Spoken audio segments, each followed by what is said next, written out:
I need the Anderson portfolio analysis on my desk by tomorrow morning, Trevor Phillips barked as he breezed past my cubicle, not bothering to wait for my response.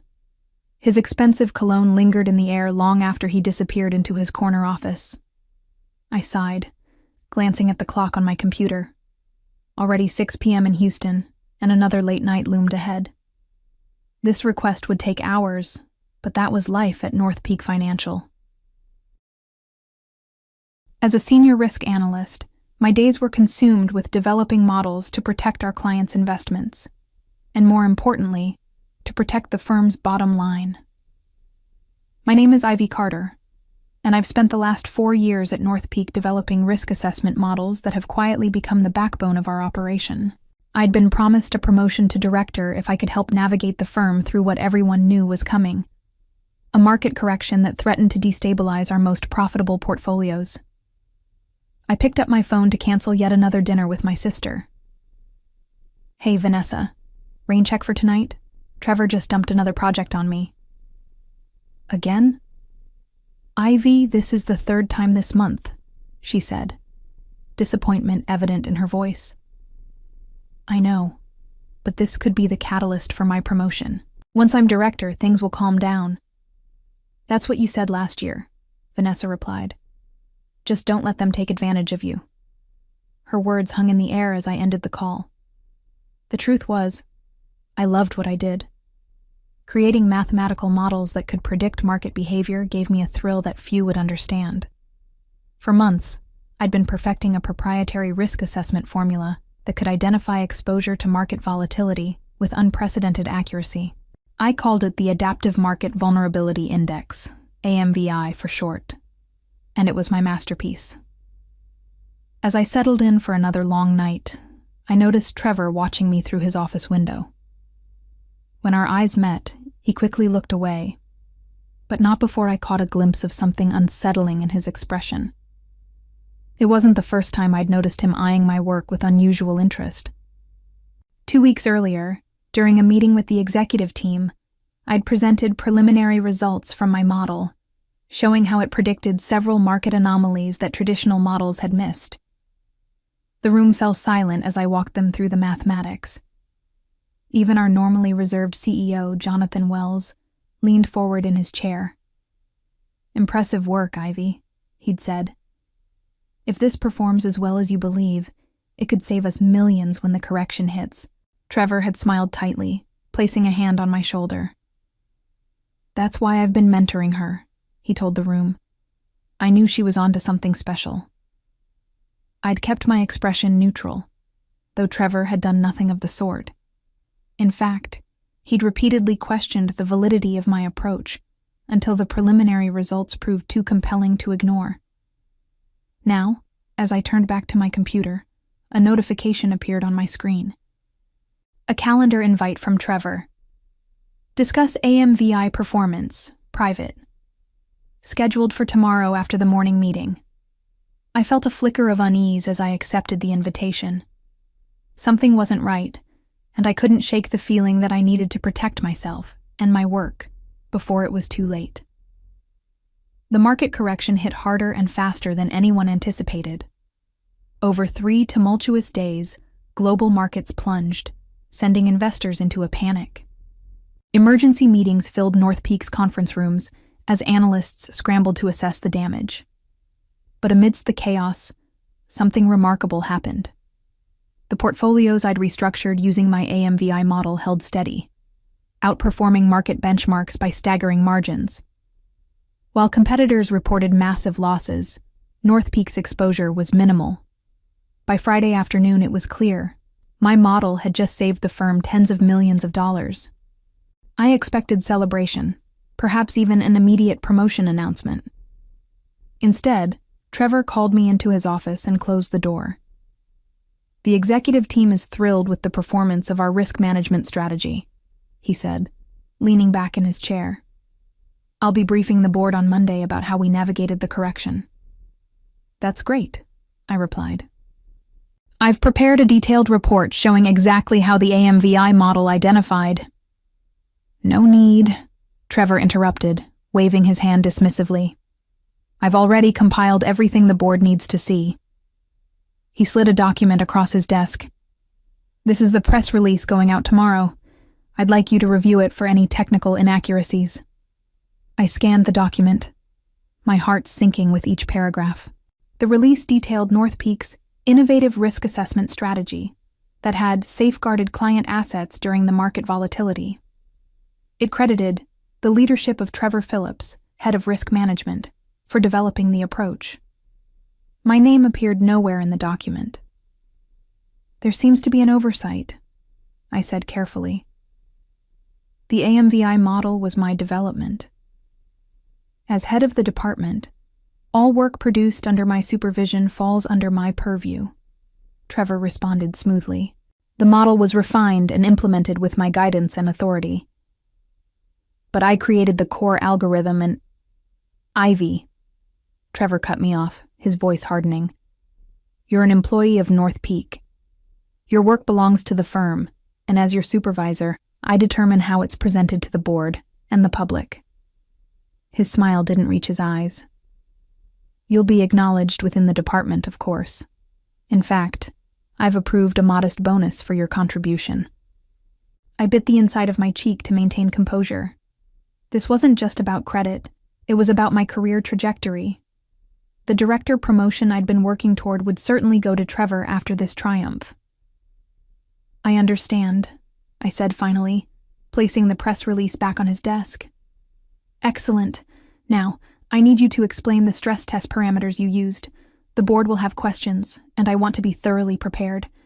For the next hour, I walked Trevor through the technical details of my model, watching as he took careful notes he would use to present my work as his own. As I spoke, a plan began to form in my mind. Trevor might believe he had won, but he had overlooked one crucial detail about me. I never left myself unprotected. The board meeting went exactly as I expected. Trevor emerged from the conference room with a triumphant smile, surrounded by congratulatory executives. As they passed my desk, CEO Jonathan Wells paused. The risk strategy performed brilliantly, he told me. Trevor mentioned you helped with some of the technical implementation. Good work. I forced a smile. Thank you, sir. Later that afternoon, the company-wide email arrived. Trevor had been promoted to Executive Director of Risk Management, effective immediately. The announcement cited his visionary approach to market volatility and development of proprietary risk assessment methodologies that positioned North Peak ahead of the market correction. As colleagues stopped by his office with congratulations, I remained at my desk, quietly adding the finishing touches to a document I'd been preparing for weeks. Long before the market correction, I'd sensed what might happen.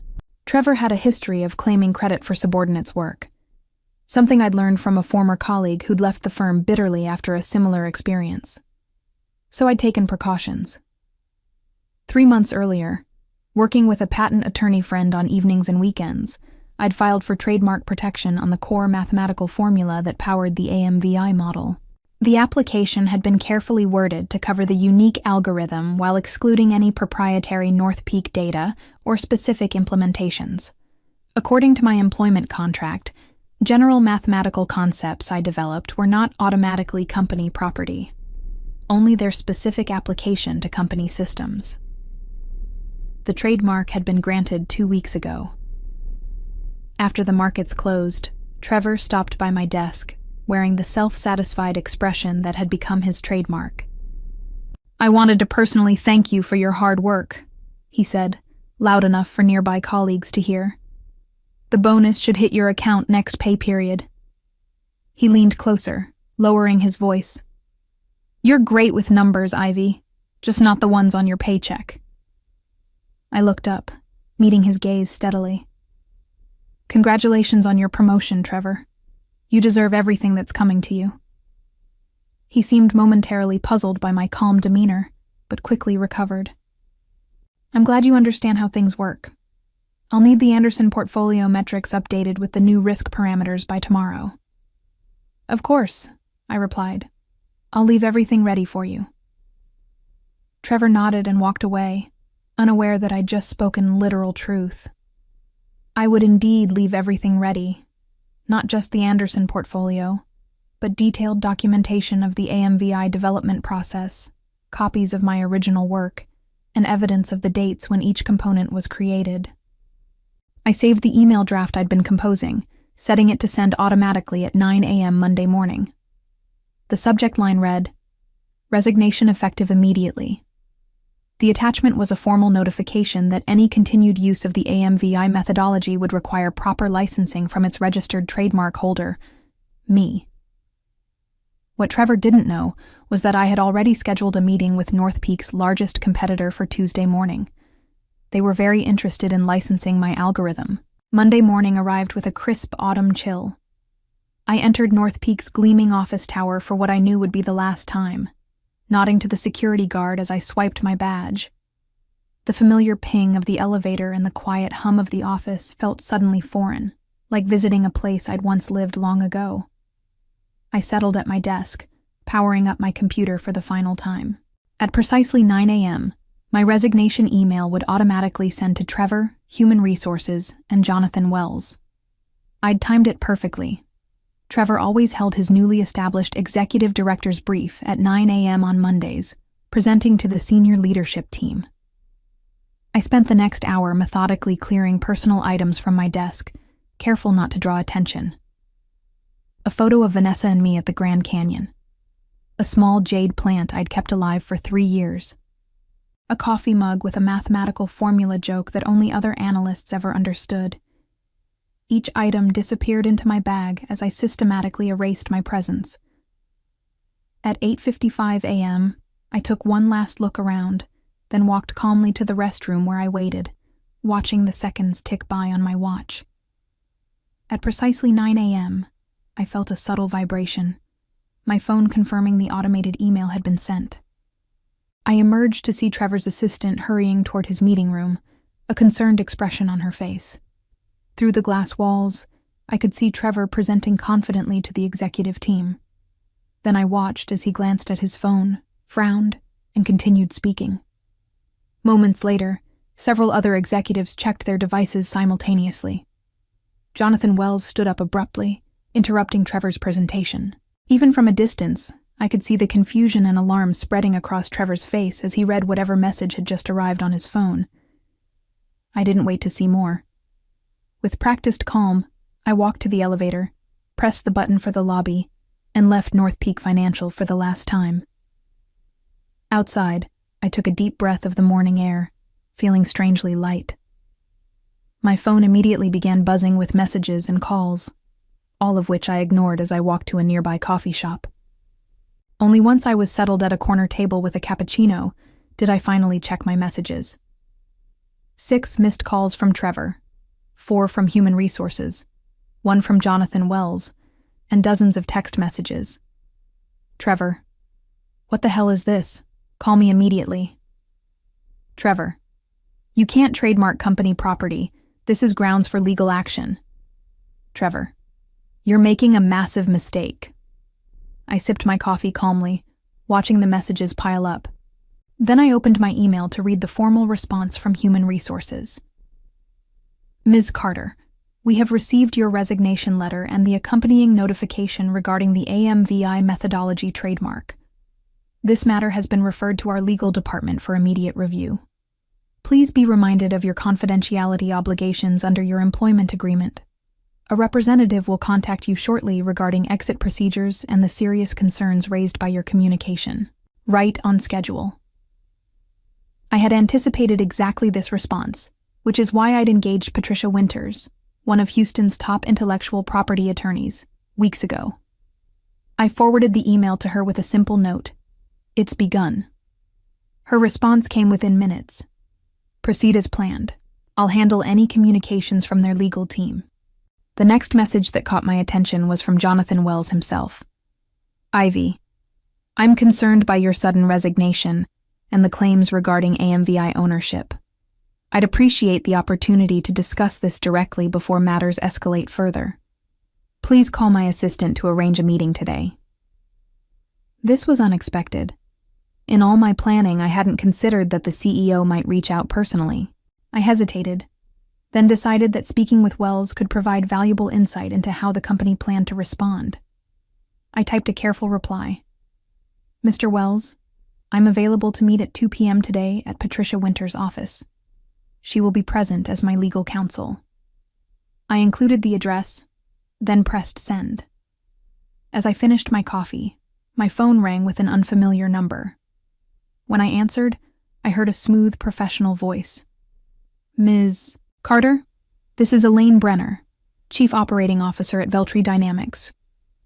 I understand you have something interesting to discuss with us tomorrow. Given recent developments, I'm wondering if you might be available today instead. The Veltri Dynamics offices occupied the top 3 floors of a sleek downtown tower, offering panoramic views of Houston through floor-to-ceiling windows. Elaine Brenner met me in the reception area personally, a power move that wasn't lost on me. As Veltri's COO and the first woman to hold an executive position at the firm, she had a reputation for decisive action and strategic thinking. Thank you for accommodating the schedule change, she said, leading me to a conference room where 3 other executives waited. Recent events made our team eager to accelerate our conversation. The recent events she referred to were now spreading through the financial industry like wildfire. Somehow, and I had my suspicions about who was responsible, news of my resignation and trademark claim had leaked to financial news outlets. My phone had been buzzing with notifications from financial news apps all morning, with headlines ranging from Risk Model Ownership Dispute Rocks North Peak Financial to the more dramatic Mathematical Mutiny, Analyst Claims Ownership of Market-Beating Formula. I appreciate your interest, I replied, setting my portfolio on the polished conference table. Though I confess I'm curious how you learned about the situation so quickly. Elaine smiled. Houston's financial community is smaller than it appears. When someone develops a risk model that outperforms the market by 23% during a correction, people notice. When that same person then claims independent ownership of the methodology? She raised an eyebrow. Let's just say my phone started ringing before the markets opened. For the next hour, I presented the AMVI methodology to Veltri's executive team. I explained the core algorithm, demonstrated its performance during the correction, and outlined potential applications beyond the current implementation. Throughout my presentation, I was careful to use only the mathematical concepts I had developed, avoiding any proprietary North Peak data or specific implementations, exactly as my trademark application had been worded. When I finished, the room was silent for several moments. Impressive, said Gregory Turner, Veltri's chief risk officer. But I have to ask the obvious question. How can you be certain the trademark will hold up? North Peak will fight this aggressively. I had anticipated this concern. I opened my portfolio and distributed copies of a legal brief prepared by Patricia. My employment agreement with North Peak specifically covers work product created using company resources, data, or systems, I explained. However, the core mathematical formula that powers AMVI was developed independently, on my own time, using my personal equipment. I have documentation showing the evolution of the algorithm, time-stamped electronic records, and even witnesses who can attest to my work on the concept outside of North Peak. I paused, allowing them to scan the brief.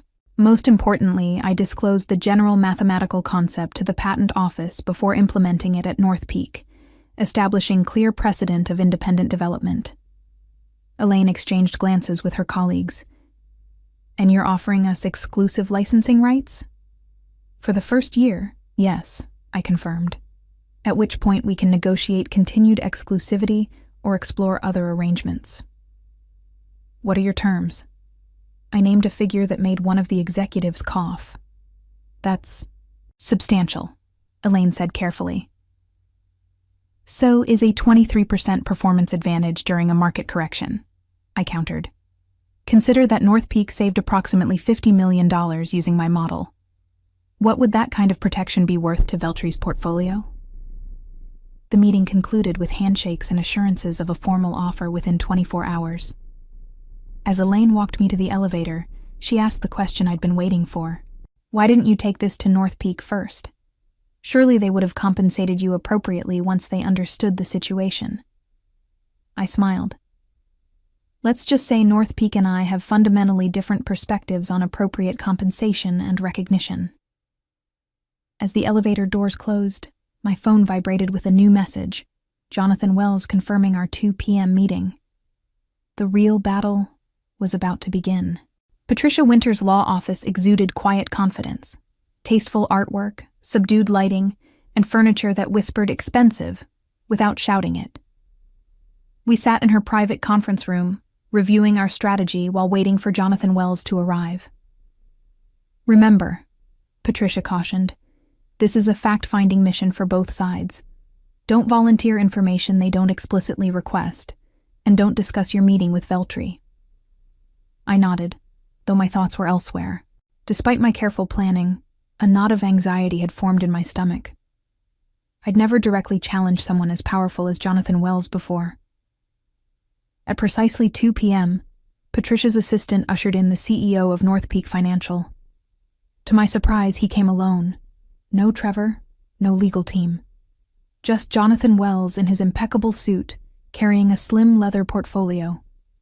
"Ms. Carter," he said, extending his hand. "Thank you for agreeing to meet. And Ms. Winters, I've heard excellent things about your work." After introductions and polite refusals of offered refreshments, Wells settled into his chair, studying me with an expression I couldn't quite read. "I'll be direct," he began. "Your resignation and trademark claim have created a significant situation for North Peak. Before our respective legal teams turn this into a protracted battle, I wanted to understand your perspective personally." Patricia nodded for me to respond. "I developed the core AMVI algorithm independently," I stated. "While I implemented it at North Peak using company data and systems, the underlying mathematical formula remains my intellectual property. When Trevor claimed full credit for my work and received a promotion based on that misrepresentation, I felt I had no choice but to protect my interests." Wells listened without interrupting, then opened his portfolio and removed several documents. "I've reviewed the press release and announcement that went out after the market correction," he said, sliding them across the table. "It appears Trevor presented the AMVI model as his own development, with no mention of your contribution." He paused. "This contradicts what he told me privately about the model's origins." This was unexpected. I glanced at Patricia, who maintained her professional poker face. "Can you elaborate?" she asked. Wells nodded. "In our initial discussions about the model, Trevor described it as a collaborative effort, with you handling the technical aspects under his strategic direction. Based on that understanding, I approved his promotion to executive director." "That's not accurate," I replied carefully. "Trevor actively questioned the validity of my approach until the preliminary results proved successful. He provided no meaningful input to the development of AMVI." Wells studied me, then reached for another document in his portfolio. "This morning, our technical team attempted to update the model parameters without your guidance. They encountered significant difficulties understanding the core algorithm." He looked up. "It seems Trevor cannot explain how the model actually works." A moment of silence filled the room as the implication settled. Trevor had claimed credit for a model he couldn't even explain. "Mr. Wells," Patricia interjected, "while this information is illuminating, it doesn't change the fundamental issue. My client has valid trademark protection for the core AMVI methodology. Any continued use by North Peak would require proper licensing." Wells nodded slowly. "I understand, but before we discuss licensing terms, I have a different proposition to consider." He turned to face me directly. "Ivy, I'd like to offer you the position of Executive Director of Innovation at North Peak, reporting directly to me. The role would include full credit for the AMVI model, a substantial compensation package, and autonomy to build your own team." The room suddenly felt very still. This was nowhere in my planned scenarios. "And Trevor?" I asked. "Mr. Phillips is no longer with North Peak as of this morning," Wells replied. "His misrepresentation of your work was grounds for immediate termination." I felt a rush of vindication, quickly followed by uncertainty. I had been so focused on my exit strategy that I hadn't considered the possibility of a better position at North Peak. "I appreciate the offer," I said carefully, "but there's something you should know. I've already had preliminary discussions with Veltri Dynamics about licensing AMVI." The next morning, financial news outlets exploded with headlines. North Peak announces, new executive director of innovation. Risk model creator promoted after ownership dispute. Trevor Phillips, out at North Peak amid intellectual property controversy. After intense negotiations that lasted well into the evening, I had accepted Jonathan Wells' offer with several key conditions. First, North Peak would publicly acknowledge me as the sole creator of the AMVI methodology. Second, I would retain personal trademark ownership while granting North Peak exclusive implementation rights. And finally, I would have complete autonomy over a newly formed innovation division with a substantial budget and staffing authority. It was far more than I had initially hoped for when I'd planned my departure. As I rode the elevator to my new executive suite on North Peak's top floor, I could hardly believe how dramatically the situation had reversed. My new office, Trevor's former space, had already been cleared of his belongings. The spectacular view of downtown Houston spread before me as I set down my bag and took a seat behind the expansive desk. A knock at the door interrupted my moment of reflection. "Your first executive meeting starts in 15 minutes, said Melissa, the assistant who had been assigned to me. "And Mr. Wells asked me to deliver this personally." She handed me an envelope and withdrew quietly. Inside, I found a handwritten note from the CEO. "Ivy, welcome to the executive team. Your integrity and brilliant work deserve this recognition. I apologize for not recognizing the situation sooner, but I'm grateful we've retained your talents at North Peak. Looking forward to your leadership. Jonathan." Beneath the note was a press release draft for my approval. The headline read, "North Peak Financial promotes Ivy Carter, creator of market-beating AMVI methodology, to Executive Director of Innovation." As I prepared for my first executive meeting, my phone buzzed with a text message from an unknown number. "Congratulations on the promotion. Always knew you were destined for great things. Coffee sometime? Trevor." I smiled, deleted the message without responding, and headed to the conference room where the executive team awaited my arrival. 6 months later, I stood at a podium in the North Peak Conference Center, addressing an audience of industry analysts and financial journalists. Behind me, a large screen displayed performance metrics of the expanded AMVI system I had developed with my new team. "The financial sector has traditionally relied on reactive risk management," I explained, advancing to the next slide. "The AMVI 2.0 framework represents a paradigm shift toward predictive analytics, identifying vulnerability patterns weeks before traditional indicators show cause for concern." The presentation continued with demonstrations of how our enhanced system had navigated subsequent market fluctuations with remarkable precision. When I concluded, the room erupted in applause, followed by a barrage of questions that reflected genuine interest in the methodology I'd created. Afterward, as attendees networked over refreshments, Jonathan Wells approached with a woman I recognized immediately, Elaine Brenner from Veltri Dynamics. "Excellent presentation, Ivy," Wells said. "I believe you know Elaine." I shook her hand, noting the irony of the situation. "We've met." "Ms. Carter," Elaine said with a professional smile. "Impressive work. Though I must admit, I was disappointed when our licensing discussions fell through." "Sometimes things work out differently than expected," I replied diplomatically. Wells looked between us with interest. "Elaine and I have been discussing a potential strategic partnership between North Peak and Veltri. Given your history, I thought you might have some insights to contribute." As the conversation continued, I reflected on how completely the tables had turned. 6 months ago, I had been preparing to help Veltri compete against North Peak. Now, I was discussing how the firms might collaborate, with my innovation division at the center of the potential partnership. Later that evening, as I was leaving the office, I received a notification on my phone. A financial news alert reported that Trevor Phillips had been hired as a junior risk analyst at a small regional firm, a significant step down from his executive role at North Peak. I couldn't help but smile as I headed home, savoring the perfect symmetry of justice served.